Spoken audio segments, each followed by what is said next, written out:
Hey everybody, it's John Halpin. I'm here with Ryan Fowler like every Tuesday. Welcome to, well, it's not a conference championships edition. It's not a Super Bowl edition. It's kind of a limbo edition of Pickwatch Live today because we got 12 days to, I know why there's 2 weeks, but I hate it, Ryan. Wait, isn't it? I thought it was Pro Bowl week. Isn't this Pro Bowl week? It is Pro Bowl week. We're getting all jacked up for Pro Bowl week. By the way, Sean and the team at NFLPickwatch.com do not have Pro Bowl lines on the site as far as I can tell. Amateurs. We're all amateurs. Come on. Pick the Pro Bowl. Or did no Pro Bowl lines? Nothing. Nope, I got nothing. Oh, that's too bad because Mitch Trubisky really earned that trip this year. One of the Bears beat writers is tweeting about that, saying, oh, look, they got an F grade on their draft last year from some people or bad grades. And they got 3 Pro Bowlers. Like, you know what? He was like the 5th replacement at quarterback. So yeah. Chill. Yeah, easy. Pump those brakes. Right. So, all right. So we're going to take a quick look back at the conference title games. We're going to take an early look ahead to the Super Bowl. I mean, it's, like we said, it's early. I mean, the line moved already though. In the Super Bowl. It moved Sunday night. Right. Right. Basically, it opened at Pick'em. Yeah. I saw Rams giving 1. All right. You saw Rams giving 1. Yes. It is now Pats favored by 2.5, over under 58. So that moved quick. Yeah. Oh, yeah. I mean, it was, again, recency bias. Who played the late game? Patriots. Well, it's not just – I think where we are with that, if I'm going to get into people's heads, I mean, maybe there's smart people picking early, and that's fine. Okay, or putting their money down early when they thought they could get a great value. But I think where we are is that many of us kind of doubted the Pats last week. And you didn't. I did not. I did not doubt them. Credit where credit is due. And I just kind of thought that the Chiefs were a little better.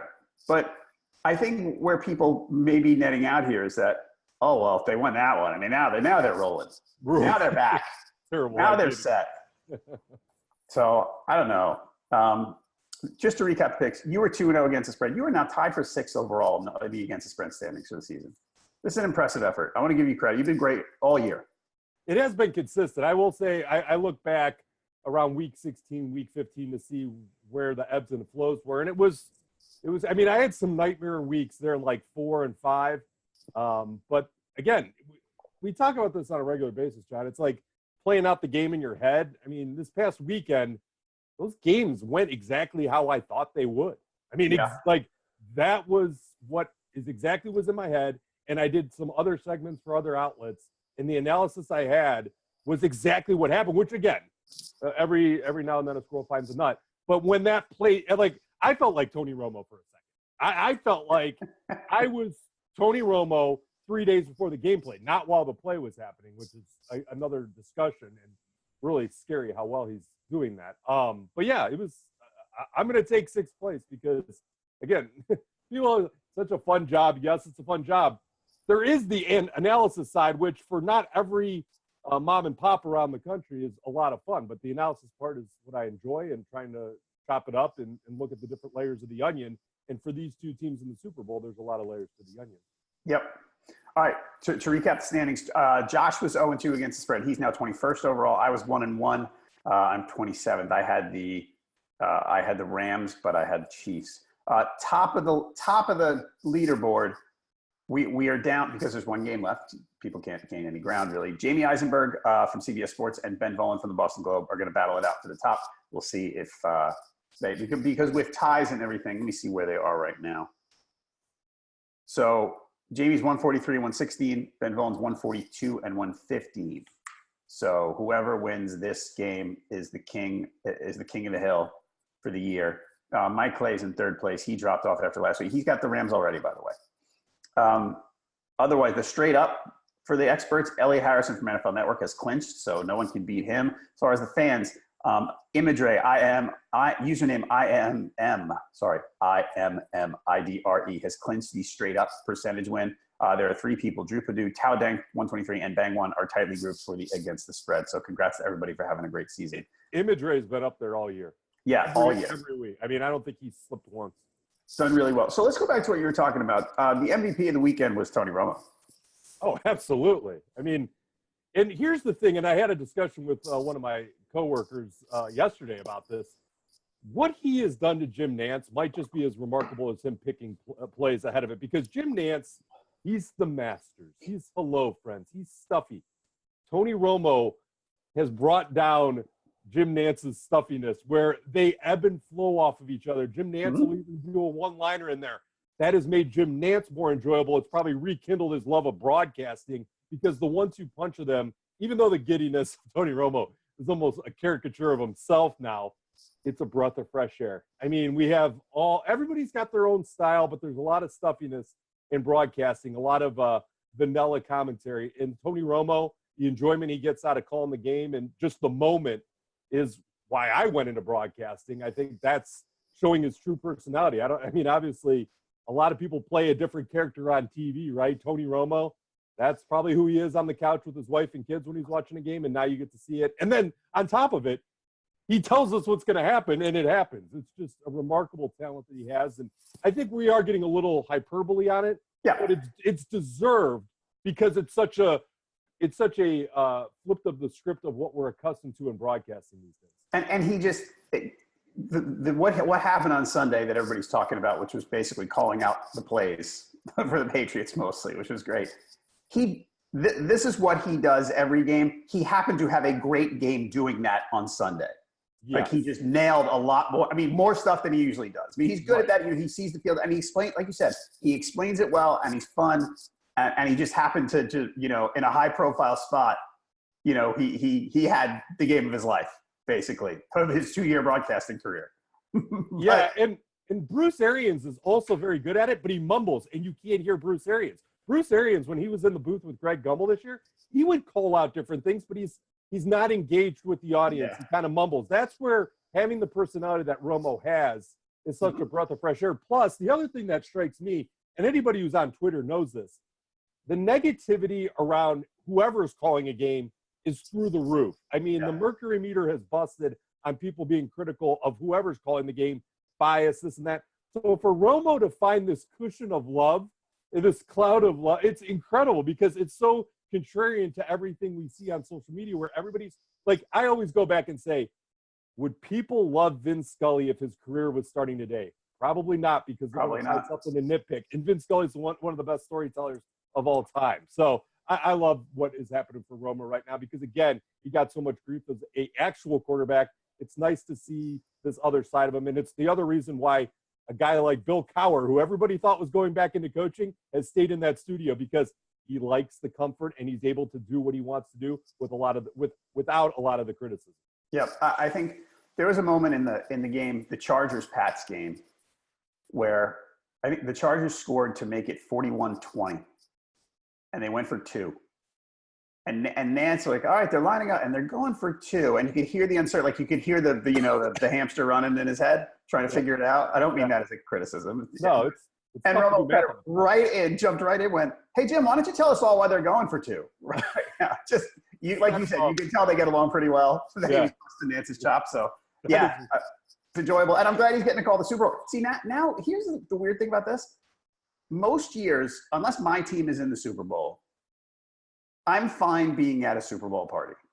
I don't need to analyze the game. I don't need to hear it.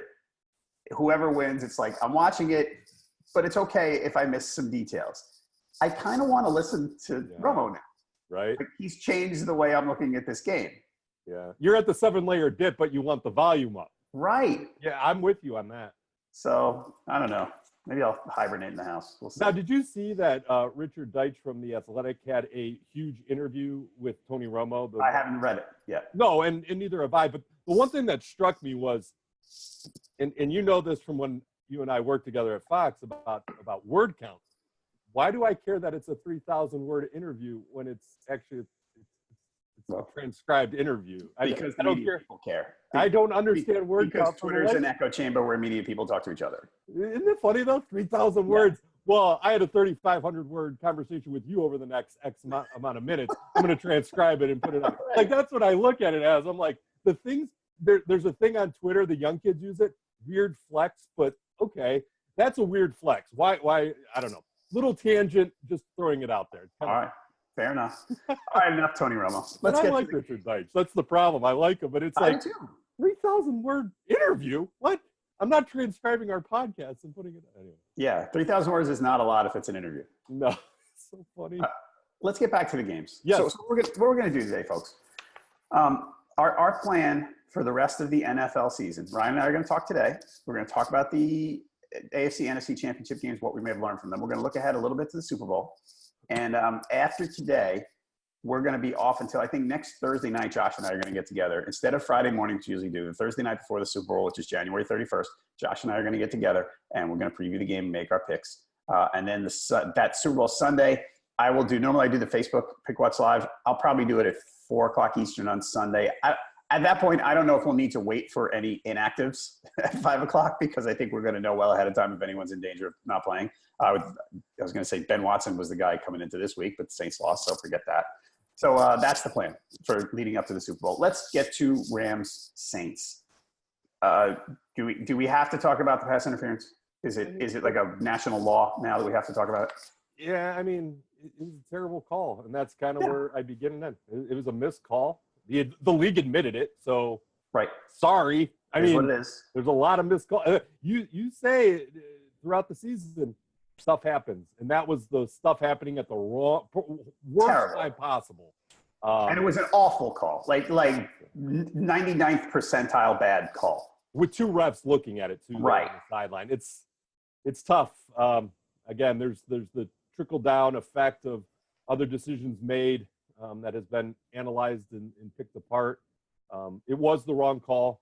They probably milked the clock enough to get to not allow the Rams to have any time left.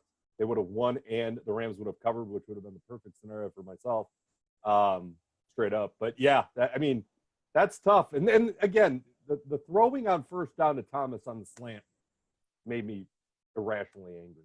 Yeah, I agree with you. I didn't like that call. Speaking of calls, I was shocked that McVay kicked the field goal to tie the game in the fourth quarter. Absolutely. Fourth and goal at the 1 foot line. I can't. I don't know what was, because he has this rep. It turns out he's done that. I read a stat yesterday that said that has happened 4 times this year, and he's called 2 of them on kicking the field goal. But he has this rep for being, a progressive and aggressive coach. That was a no-brainer for me. Yeah. I didn't even think twice. Of course he's going. But again, this goes back, and this can open up the conversation of Gurley. If you have Gurley at 100%, you're probably going there. C.J. Anderson did not have a good game, and it's either a play action or it's a run up the middle, or it's something with Gurley, right? If they go for it there, it's something with Gurley, whether play action or Gurley, you ride and die with him. But without him at 100% and C.J. Anderson being held in check, maybe that's why he had pause. He says he's 100%, Ryan. Thoughts? I'm with you on this. There's no way. Dog garbage. This is where Alshon Jeffrey played with broken ribs in the game of last week. This is some surgery he's just waiting to have, right? Yeah. As soon as the season's over, something's getting cleaned out. I mean, you're not. Todd Gurley is like one of the best players in the league and has been for his entire career, even under Jeff Fisher. Like, you just can't have him on a bike on the sideline. Right. I mean, and Gurley said, to recap, Gurley said Monday, I don't know if it was Sunday afternoon or Monday, they asked him, hey, what happened? Are you hurt? He said, no, I just had a sorry performance. He had the ball deflected off his hands. That was an interception. He had 3 carries totally doing it. But come on, he's hurt. It's obvious. There's no way, like you said, that they went into the NFC Championship game and they kind of went, he had a bad couple of plays. We're going to switch to C.J. Anderson. Right. Come on. Don't ask me to believe that. Because people were writing yesterday, hey, what's with the Rams? Gurley says he's healthy. He's not. Yeah, exactly. See, I thought and I might need to learn something from somebody higher up. I thought it was illegal to lie on the injury report that a guy is healthy when he's not. Right. So they're lying. I don't care. But he went through a full practice. So and you know what? That full practice could be parsed to death. Where true. Yes, he was on the field and bouncing around with the team, but there's probably many layers to what includes or qualifies for a full practice. So they got around that. So he didn't have to be on the injury report. But yeah, that knee's getting cleaned out second week of February. I have no doubt. I agree. I would bet significant amounts of money on that. Because like when you looked at like the tip pass interception, those plays don't happen to Todd Gurley. He's probably in such writhing pain that it winced on him when he made the pivot to go to catch the ball and it bounced off. Like, I'm just trying to play out how all these things are going against Todd Gurley at the worst possible time. But I mean, CJ Anderson played well down the stretch, so they're riding that hot hand when their RB1 is truly at 80% at best. If he's not playing in the NFC Championship, he might be worse than 75%, which is crazy going into the Super Bowl because he's not going to be healthy in 2 weeks. So, yeah, the Rams, I would say moving ahead, their defense has improved lately. Mm-hmm. I mean, they had that rough game against the Eagles, but since Talib's been back, they've been better. Generally. Yeah, is this a combination? Because, and this was echoed the last 48 hours too. Since that Cowboys game, that's the New Orleans offense. What we saw. I mean, they run out of characters to throw to. Kamara did as much as he could do. Thomas was held in check to a certain degree, and that's the lead. And Marcus Peters got torched early and then played pretty well the rest of the way compared to what Marcus Peters has done. But it's just the Saints ran out of characters. So the Rams, we could give all the credit to Donald getting double teamed and Sue finding those lanes and looking Adamakin Sue of old, right? I just look at that Saints offense. That's a tough barometer because they've been in a quagmire since that Cowboys game. Yep. They struggled mightily, and that's why I thought when you had the 3.5 the Rams were getting, it was going to kind of play out that game. Even with the fast start that the Saints had, they're kind of running in mud, and you have Dan Arnold dropping the ball in the end zone early in that game, settling for field goals. That's what a Breeze-led offense. Did you know Drew Brees had the fewest passing yards this past weekend? I did not. That's crazy, right? When you look at Goff, I mean, Tom Brady, he had overtime, so did Breeze, but and Brady threw more in the fourth quarter just because of the flow of the game. But for Breeze to finish dead last in passing, and I know their MO has changed over the last year, but in that type of game, Breeze needs like 325, 350 yards, and they just don't have the targets to do it. They need another receiver next year. Oh, my Lord. It's so funny, too, because Ted Ginn made the quote-unquote play of the game, and it didn't matter. Yeah, that's true. All right. Anything else on that game do we need to talk about? No, I think just to kind of tie a bow on the defense, they are better than what they were. Belichick is going to find that soft spot. And, again, and this has been echoed, too, on radio and TV. They're going to continue to double-team Aaron Donald, and it's going to be up to Sue to make plays. And Sue's heart's probably in it because he's played well in the postseason the last few weeks. But that's where that trench warfare type stuff is going to be a big part of the storyline because they got to get pressure on Brady. So the defense that is so-called improved, it'll be interesting to see the pass rush on Brady. All right, let's go to the AFC game. 37-31 Pats in overtime. We've talked about this. It was nice to see Gronk sort of reemerge. I thought you and I putting on our fantasy football hats because we've worked in that. Yep. The numbers showed us. We talked about this last week. I think that this was going to be a Gronk game. If the Pats did well, it was going to be good. And it wasn't all great. He wasn't the star, but he was kind of back to normal. Like, oh, hey, it's Gronk is here again. Right. They targeted him a lot. As Romo pointed out ad nauseum, they went one-on-one with him every time he was outside because people couldn't deal with him. He's still a physical mismatch in a lot of cases. So, I mean, 10 targets and 11 targets, 6 for 79. It's a solid game. Actually, I told a couple of my buddies who were talking early Sunday, and one of them was going in on prop bets. I said, grab your Gronk prop bets. Yeah. And because and it worked. I mean, it was the prop bets for Gronk. It was something like the over-under on catches was 3.5 and yards was something like 48 or 48.5. Somebody was not paying attention to the fantasy trends. No, because the Chiefs basically were giving up, best tight end in the league numbers to people all year. All right. Otherwise in this game, Edelman was open constantly. Just that guy, he just I like him more all the time.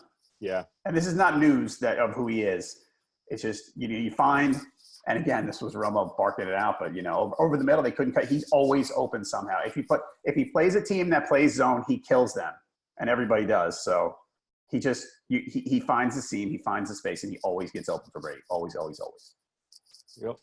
And again, they planned perfectly for what. And again, the game flow, and we're talking about receivers. The game flow to start the game is exactly what worked against the Chargers. Long, methodical drives, milk the hell out of the clock.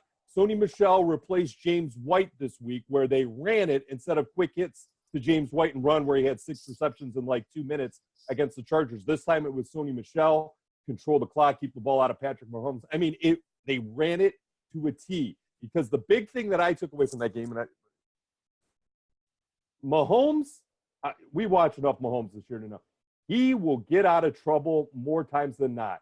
For the Patriots to sack him 4 times, which tied a season high, was the biggest game changer of them all, because when Mahomes would break out of those possible potential sacks during the regular season, he'd find Hill, he'd find Kelsey, and he would make something out of nothing. And that's why I was yelling at the TV, oh my gosh, they got him again, because those are the game-changing plays where Mahomes, when he has to ad-lib breaking out of the pocket, that's where he kills you. And he did a few times in that game. Tyreek Hill's one catch was one of those. One catch for Tyreek Hill. Amazing, though, that the Patriots, who don't have the best pass rush in the world, were able to sack one of the most mobile quarterbacks in the league 4 times, and that's where he looked a little green. I think there's other moments where during the regular season he gets out of that, and taking that 1 sack where it knocked him out of field goal range. I mean, these were big boo-boos by Mahomes, and the stats will have to wait another year. Yeah, the Pats did such a great – I mean, if you look at Mahomes' stats, I mean, all right, 16 for 31, not good. Ooh. I mean, you say 295 and 3 touchdowns. You say, well, not as usual, but okay. Yeah, there were a couple of big plays. They held him in complete check. They just did a great job on him. You're right. Yeah, and that's film study. That's Belichick playing chess, not checkers. I mean, this is what and this is why people, when they write off the Patriots, and again, we both agree during the regular season, they were a step or 2 slow. Well, they found those steps back because they were a step ahead of one of the most explosive offenses this year. And yes, the fourth quarter happened, and that's where it's so funny. The Patriots defense is on such a fine line of bend, do not break. That fourth quarter, it crumbled. So you have to be very careful when you look at that Patriots defense, especially in the secondary. It teeters on cracking, and that's where they were able to make a comeback. And it was just a straight up shootout in the fourth quarter for all those points being scored. And that's where the over hit, and you just completely get burned because that had under written all over it. But yeah, I think that's where Belichick and his coaching staff is just a step ahead. Yeah.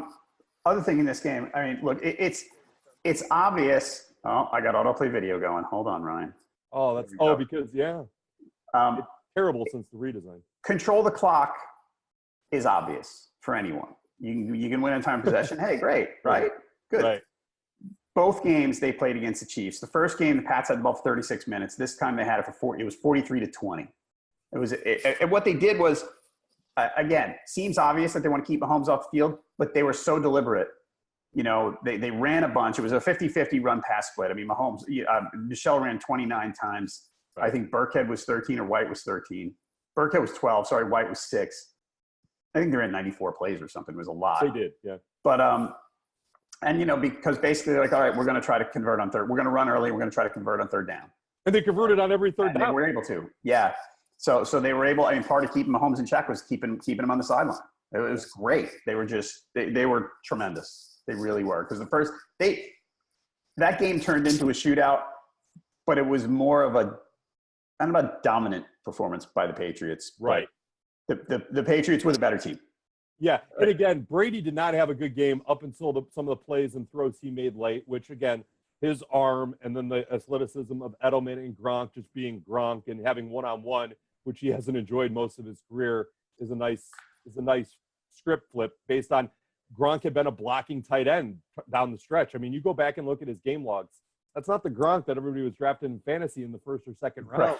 During the heyday of his career. I mean, he's the guy that takes up space, and you get a one-on-one coverage of somebody 6'7", 6'8", and as big as him. That's going to make for a tough matchup. And Gronk still has to come down with the ball. But yeah, that wasn't Brady's most masterful performance. But to be fair, too, we talk about the questionable calls in the New Orleans and Rams game. the roughing the passer whiff on Brady. That's a big play in that game. Yeah. That could have changed things. And then obviously D lining up offsides totally torched them. Oh, and then the kickoff, which did not hit Edelman's wrist or hand. I don't think it did. I don't think it did. But it's just funny how there's, and this was the big argument, you use replay to get the call right there, but you don't have the opportunity to get the call right on a pass. And them's the rules. I agree with that, though. It's tricky. I am a replay proponent, okay, right. Generally. But how far down this rabbit hole are we going to go? Yeah. I know you only have 3 chances or something, so maybe that's the counter argument. But judgment calls like that, inbounds or out of bounds or hits the guy or doesn't hit the guy, those are clear. Right. Pass interferences, you're going to get into a bad gray area. Oh yeah, with pass interference kind of stuff. But it's just so funny that it played out that way with how closely they called that penalty all year. You know what I mean? I know we're in the playoffs and we're going to let the guys play. But you go back to the beginning of the year, you had roughing the passer calls on like every other play. Clay Matthews couldn't get off the field without 3 penalties per game. You had a lot of defensive holding, a lot of pass interference called throughout the entire season, and that big of a play in both instances. The whiff where they called roughing the passer, handed the helmet on Brady, and then the one in New Orleans. It's just crazy. It was those 2 type of plays that they completely whiffed on as much as they were called during the regular season. All right. Again, one more thing about that game. The Chiefs, 290 yards of offense. So the Pats, they did a great job. Yep. Really great. And as far as the Chiefs next year, we talked about the Saints need a receiver. The Chiefs, if their defense is just average, they're going to be awesome. They don't have to be great. Maybe they could re-sign Kareem Hunt. Kind of a missing piece from what happened in that first game. Yeah. Damian Williams played well, but it's a downgrade. I mean, it's not a lot. I don't know how much it mattered, but it's a downgrade. I do think that if the defense, like I said, it doesn't have to be good. It just has to be okay. Has to be like the Patriots, maybe? Yeah, fine. And the Patriots did well later in the year, but yeah, you're right. Yeah. All right, Super Bowl. Yes. Let's look ahead. Let's do this. So like we said earlier, as of right now, we are at Pats minus 2.5. Over under is 58. The betting trend, the money line, we're at 83% Pats right now. About right. The money's all in on the Pats. Against the spread, 80% of the money's coming in on the Pats so far. About right. About that. I mean, there's a lot of emotion in that bets, and there's a lot of new, quote unquote, new Rams fans that are just getting acquainted with the team actually being in the Super Bowl, right? There was a big video on Twitter trending where there was this live, or somebody took like a video on their camera of a Los Angeles sports bar. I saw it. Yeah, and it was just like, is that the game? Are we in the Super Bowl? I'm going to go to the beach. I'm going to go. And this is where bringing football to LA was kind of an interesting idea, considering there's other things to do in Los Angeles on any given day. But yes, a lot of emotion bets on the Patriots, no question about it. All right, I'm trying to look at some numbers to see where we were talking about individual players earlier. Like we said that the numbers suggested a Gronk game. I don't know what the numbers suggest in this one for any individual player. Oh, are you talking about player props? Yeah. Yeah, I think. Can you check out? Can you look up some player props? Yeah, no problem. All right. So, yeah, I'm looking at this. Yeah, nobody is really. Is the Gronk factor here again? No, the Rams have been fine against tight ends. The Pats have been middle of the road. I don't know. Yeah, it's tricky. I think James White, this is where, okay, pay attention to James White, because this is what Belichick has historically done, where he'll ebb and flow with his running back usage, right? We saw a lot of Sony Michel. Don't be confused that if James White comes out and catches 10-plus passes in this next game, they will use James White in this game. I guarantee you. So in the last 10 games, the Rams have only given up 38 receptions and 294 yards to opposing running backs. So they can still use James White. Maybe because not. Because, again, Belichick doesn't care about fantasy trends. I know. He'll go. But they played to the match. Like, basically, against the Chargers, those numbers screamed for James White. Right. And this one, I'm not sure they do. So I don't know about the props. Well, and don't. This is how this plays out too. If you have the anytime touchdown prop bet, one of my favorites to hammer, Philip Dorsett, Chris Hogan. About time. I know Dorsett had the touchdown. Yep. In that game. I think Chris Hogan, because we forgot about Chris Hogan with Josh Gordon there most of the year. This is a Chris Hogan type show up and find the end zone. Plus, you're going to get delicious odds on that. I would not be surprised if that happened. I think that's where you're going to have to look, because the juice in the big, whatever word you want to use, on Edelman and Gronk and probably Sonny Michel is going to be just too high to feel good about that. I will say this. I was all over the fake punt happening this weekend in one of the games, and Johnny Hecker did not let me down. And the funny thing about the Johnny Hecker fake punt, and because he throws a nice tight spiral, the game changed when Taysom Hill picked up the first down against the Eagles the week before, and the game flow changed after the Rams ran the fake punt. So it's interesting to see how the game flows have changed based on fake punt conversions, obviously. Right. But to take those chances, I think, is something that would not surprise me in this Super Bowl either, where you do see some type of fake punt, especially with how often teams go for it on fourth down around the middle of the field. All right. So who's your favorite? I'm looking at the prop bet odds. MVP, who's your favorite Super Bowl? I mean, look, it's easy to say, yes, my favorite is one of the quarterbacks, but you're not getting, you're really getting even money odds. You get even money basically on Brady and 2-1 Goff. Got to be Edelman, right? Edelman plus 2,500. That's pretty good, actually. Got to be Edelman. What about Aaron Donald at plus 2,000? They won't give it to a defensive player. And with him being double teamed, because I just would have, and then I guess in that same breath, you could flip it and say Ndamukong Suh. If he actually, the thing is, nobody's been able to pressure Brady up the middle. Like, it's just driving me crazy, where as just a fan of the game, they create this barrier. But okay, this is interesting, because that's long been the book, and it's like, oh, people figured out after 19 whatever years, 17 years, people have figured out Tom Brady. No one's figuring out the whole thing. But right, the book on him has always been to get the pressure up the middle. That's what the Giants did, especially in the first Super Bowl, because it makes it, because he's not that mobile. I mean, it makes sense, right? Yeah, okay. It makes you want that against any quarterback, pretty much. Very true. But this is an interesting, because the Rams' strength on defense is the two tackles. Yeah. So I mean, this is a really this game, if Donald comes up, put it this way, if any great player is to have a superhuman effort here, and if it's Donald, that's the recipe. That's like the exact formula to get the Patriots, to get Brady off his game. So I don't know. I think I would have seen that from Donald in the NFC Championship. I mean, if, again, to get to the Super Bowl, I mean, he should have had a historic game this past weekend, and they didn't, just based on the way that he was handled. And I think you go back to that recipe to protect your quarterback and give him time to throw to Edelman, my MVP.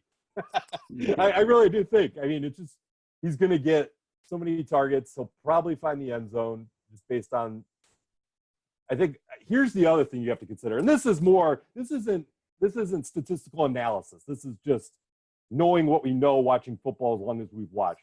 Marcus Peters has his chest out a lot right now. Yep. He's eating gumbo, right? Well, he's not a big fan of gumbo, they say. He's going to come in with a big head, and he's going to get torched. He's going to regress to the mean. He's not that good. He's not that good. He's going to regress to the mean. Aqib Talib's going to have to make every play. And it'll be interesting to see if Talib shadows. He typically doesn't. It kind of depends on who lines up where is the opposite defender. But this is where whoever is opposite Marcus Peters, take a long look at that, because that's going to be very interesting. And now that we have a lot of in-game betting and in-game props that can happen, just abuse Marcus Peters, because I think he's going to come in with a big head, because in his mind, he's probably already won the Super Bowl. Other things here, we'll get to the props more in a minute. Both of these teams have allowed less than 3 yards per carry in the 2 postseason games so far, and have been solid against the run. So something to look at. The Rams weren't good during the season against that. Right. So you're giving Belichick 2 weeks to prepare here. Yes, you are. Which you could say, you could have said that last year, and they lost. So fine. Trick play. It's not necessarily every time Belichick gets 2 weeks, he wins. Mm-hmm. How do you, if you don't know Look, I know C.J. Anderson had a couple of good games late in the season. He had a good game against the Cowboys. Yeah. He's not Todd Gurley. He's not Todd. Clearly, right? Okay. Right. How do you bet the Rams without knowing that Gurley's healthy? And before the game, you're not going to know. Like that. That's what I don't get. I don't know how you go that direction. And that's why it surprised me that they were favorited. Like, odds makers aren't stupid. I mean, there's a reason they baited people out there with Rams giving one on the book that I saw when it opened on Sunday. Because that actually happened towards the end of it. Like, they were early lines before the Patriots Chiefs were even out there. And it was Rams one. And it stayed Rams one after the Patriots. Like, I don't understand how you do that. I don't know from what you've seen from the Patriots the last 2 weeks and what you've seen from the Rams and knowing Gurley's status is pretty bad right now and knowing that 2 weeks isn't going to heal all wounds. I don't see the angle. I just don't. Even, I mean, and it's 2.5. They're baiting you to take, because all the Patriots have to do is win by a field goal. Right. And everything's good. And again, it'll be interesting to see how that percentage flips the closer we get, because again, those percentages even out and everything, and water reaches its level. But it's hard to make a case, because the one thing that's going to be flooding the markets to skew that is just the Boston hometown better, right? I mean, there's not a lot. Los Angeles is splintered in 18 different directions. So the money coming in on the Rams will be very late, I would think, where you're just going to wait and pray it gets to three and a hook. I don't think it'll go any higher than that. But you're going to have to wait until very close to game day, I think, to get that price, because those books have to even out their risk. And I just don't see it happening here during Pro Bowl week, where everybody's like, oh, I feel like I know enough about Todd Gurley, to your point, that he's going to be fine and this is all going to work out well, because it took so much effort for the Rams to even come back and beat a Saints team whose offense is garbage down the stretch. I mean, they won on the road. Okay. I'm with you. Continuing this train of thought, you've got a guy who was the MVP. He was the MVP last year, right? Gurley, right? Wasn't it? Yeah. Best running back in the league. You know, the last 2 years, he scored 30-plus touchdowns or whatever. And we don't know how healthy he was. He was unhealthy enough to the point where he barely played in the NFC Championship game. I don't want to be telling. It's hard to tell someone, hey, you know what? You might want to avoid the Super Bowl this year, right? Maybe you want to skip this game. Because during the year, we say it. You look at a game and you go, skip this one. Sit it out. Right. Too much uncertainty. Right. How do you – it's Todd Gurley. And we have no idea what he's going to do. He could, like against the Cowboys, he could run 16 times for 120 and a touchdown, or he could barely play. Like, why do I want to put my money on that? I don't. And it's a very fair point. And that's probably – so is that why you opened up with the prop bets? Maybe finding alternatives to actually looking at the offense, at the actual line. I want to bet on Gladys Knight's national anthem time before I want to bet on Rams or Patriots right now. What color Gatorade gets poured on the coach at the end of the game? Yeah, those are great, and that's true. And you're such a big boy fan, and Travis Scott, that I know you're going to be celebrating that entire collection. Yeah, I don't know who Travis Scott is. Who's Travis Scott? He's Maroon 5's buddy. I don't know. But yeah, I think it's a valid point. Where is the risk? Again, degenerates are going to gamble regardless. Yeah. But there's things called EV bettors who look for the best value. And are you getting the best value when you don't know one of the marquee players' status? I don't think you are. But with all that said, I mean, looking at, again, this is Belichick versus McVay, right? Like, there is a element of this, of the coaches and the experience. Is it McVay's time now, or is it next year and the next two? Because again, Belichick and McDaniels, the 1-2 punch there, they're going to abuse that secondary. They're going to do what Drew Brees was not able to do. And then they get so creative, and this is what drove fantasy owners crazy with Belichick and McDaniels. The ebbs and flows of their running back usage confuses me on a weekly basis. I can only imagine the defensive coordinators trying to figure out, okay, Sony Michel had 15,000 carries against the Chiefs in cold weather. This is in a dome. So you got a fast track. James White can get, so can Rex Burkhead. So you have all these elements kind of flowing at the same time. And that's where I think Brady goes out there. They run the same MO that they did against the Chargers, that they did against the Chiefs. And they try these long methodical drives and have to convert on third. But against that Rams defense, which has played better down the stretch against some weak competition in the regular season, and to tip of the hat against the Cowboys, I think that there's holes to be had, and that the Patriots are just gonna win this one by a touchdown. I think the spread's weak. I think 2.5 without knowing Gurley is just baiting me to take the Patriots, and I'll be happy to take it at 2.5. Right. I'm fine with that. And I think people that are taking the Rams in the 2.5, I think they're just I would love to hear their analysis of why they're taking the Rams at 2.5. Right. That process doesn't make any sense to me. It just doesn't. I think I agree. There's too much uncertainty there. I don't know. What do you think of the over-under? 58. By the way, pace of play, Rams 3rd, Pats 6th. Yeah. 57, 58. 58 is what let me take a look again. I see 58. It opened 57.5. I'm seeing 58 right now.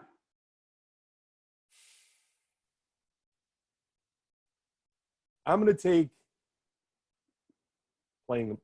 the under. And again, this goes back to Gurley, because I think that the Patriots pass defense, honing in on Woods, Cooks, who they know a little bit about, right? Mm-hmm. And the tight ends that they kind of rotate in there. The one thing you've talked about in weeks past, Belichick's going to take one guy away.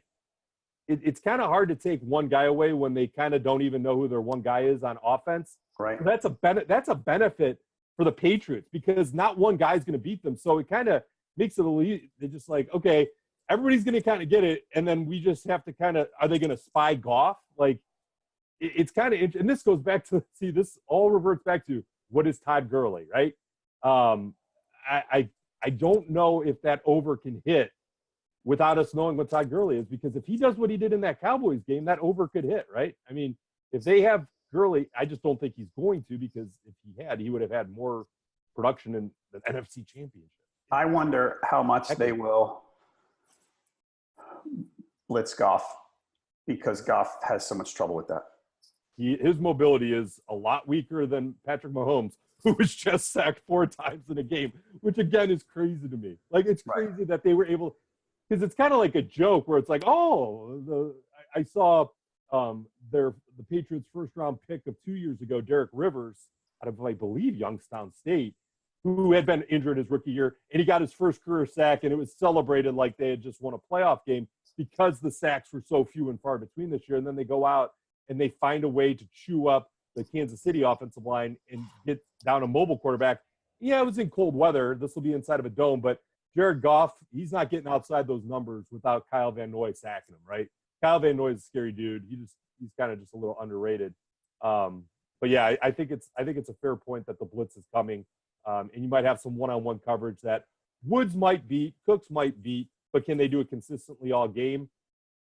Goff has not proven in a lot of big pressure games, a.k.a. the Bears, yes, on the road, cold. The Eagles, bad secondary, did not look good in that game. You got to make the throws consistently. And even in that Saints game, the dime to Cooks was delicious, right? That was a huge throw he made. He made some nice throws to wide open guys, but can you do it consistently with the scheme that Belichick and a veteran staff? That was a crazy stat, too, where they had the list of all the Patriots players who had played in playoff games. The Chiefs had none. And I think it was AFC Championship. No players on the roster had played that deep into the playoffs, where the Patriots had like 36. You're going to run into that again with some of the guys that are on the Rams, where the experience is going to also come into focus. All right, let's go to some props real quick. Gladys Knight, minute 45. For the over. I think it's over.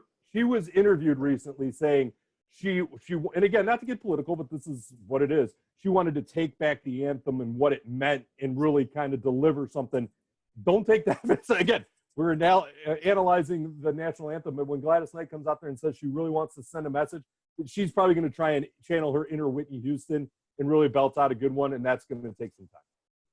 All right, we got one user. My buddy Boost says his early Pats and under is his lock for the game. So, hey, I'm with you, man. I'm with you.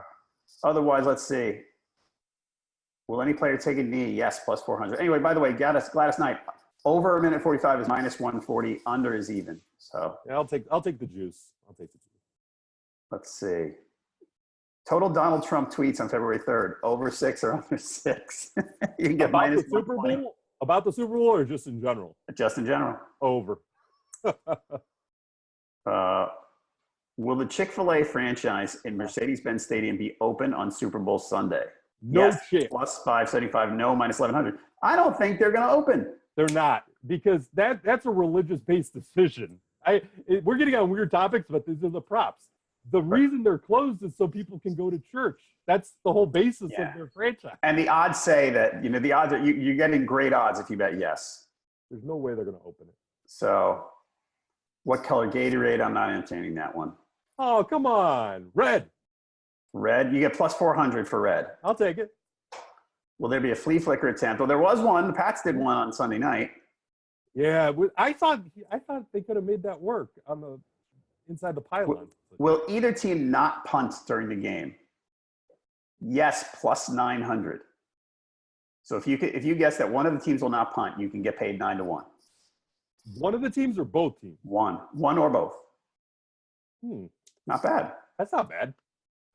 Will the Super Bowl record of 76 points be broken? You can get 3-1 for yes. What's no? No is minus 550. That's not bad. I know it's a lot of risk, but that's a lot of points, man. Who will the Super Bowl MVP mention first in his speech? See, this is a good one now. Okay. Hit me. Teammates plus 175. God plus 190. Family or family member plus 500. Tom Brady is big on hi mom, hi dad, hi wife and kids. Yep. He does it every time. And F-bombs. I don't know if he does it first, but he always does it. He does. And if you think Brady might be the MVP, he's the favorite to be the MVP. I think that's your bet right there. Tom Brady, family or family member first, plus 500. I like it. Oh, but the family will not be watching on TV. They'll be at the game, most likely. He'd still thank him. But normally he says, hi, Mom. But he does that a lot. Yeah. What was teammates? Plus 175? Plus 175. Yeah, that's lame. City, coach, owner, no. Does the team visit the White House? Yes, minus 175. Well, the Pats definitely will. Yep, they will. But either team will. Commercials. Let's see. Which commercials will appear first? Avocado and planters are the favorite. Really, who comes up with this? Who bets this? Avocados. Avocados from Mexico. Which commercial will appear first? Hyundai. Oh, there's a lot of odds here. Wait, everybody. Okay. But what was avocado's odds? Minus 120. There's a minus with a lot. They know how that traffic stacked, because the Super Bowl, here's a little inside TV, like those commercials are already set. So those odds are probably skewed. Yeah. What will be the predominant color of Adam Levine's top at the start of the halftime show? Black, minus 180. Any other color, plus 140. Black, I guess. Will Christina Aguilera, I think he's got blonde hair. Will Christina Aguilera make an appearance? Yes, plus 250. No, minus 400. Anyway, now we've gone down the nonsense rabbit hole here. No, there's got to be more. There's got to be. It was a coin flip. I want to do coin flip. I want heads. I want Matthew Slater heads. You can do. Matthew Slater was emphatic about taking the ball. There he was. He really was. All right, take the ball. We're going to win. We'll actually talk when Josh and I are here next Friday. I think we'll talk player props a little bit. Yeah, because you'll have a better idea of. No, you won't. What Todd Gurley is. Todd Gurley's status today will be the same it is next Friday. Folks, make your picks and track everybody else's along the way. I'm going to guess they're going to come in mostly late next week, but NFLPickwatch.com. Like I said, upcoming shows. Josh and I will do a Thursday night show next week that you can watch throughout the weekend. And I'm going to do a pregame, probably it's somewhere around 4 or 5 o'clock Eastern on Super Bowl Sunday, just to check in on the latest, what the latest lines are, things like that. If you want us on Twitter before the game leading up to it, you got a long time until then. You want to talk prop bets, you want to talk anything. Ryan is at Freelance Fowler on Twitter. I'm at JHalpin37. Our main account is at Pickwatch, and Josh is at Josh Katzowitz. Ryan, that's it. We're wrapping our season, you and me. So it's been a lot of fun. It's been a lot of fun. It's crazy to think that we can chop up X amount of games in an hour and do well. I mean, it's a great time, and it's been a fun season. I will tell you this. The amount of ebbs and flows of this season have been second to none, and we've covered the league for a long time. But I think this season's been wacky, and in a lot of. I know it's a broad brush analysis, but to wrap it up, been a very, very interesting year. A lot of changing of the guards in a lot of different ways, and yet here we are with the Patriots. Exactly, and here we are again. Yeah, That's here we right. are again. Some things never change, and it'll be interesting to see. But a great time talking to you on this show every week, and I appreciate Pickwatch inviting me on to be part of it. Yep, sounds great, bud. I'm sure folks will let you know what we're doing in the off season. You can always get us, like I said, on Twitter. He's at Freelance Fowlers. Check him out. This show, if you're watching on Facebook, subscribe to our YouTube channel. If you're watching on YouTube, like our Facebook page. Really appreciate it. You can watch probably a little more on Facebook, but the game breakdowns are always on YouTube. So after Josh and I talk about the game breakdown, or this show too, I'll put it on the YouTube channel. So you should check that out. That's it. That's it for today's edition of Pickwatch Live. Again, next Thursday night, Josh and I have our Super Bowl preview, so come on back then. For Ryan Fowler, I'm John Halpin, and thank you again for watching Pickwatch Live.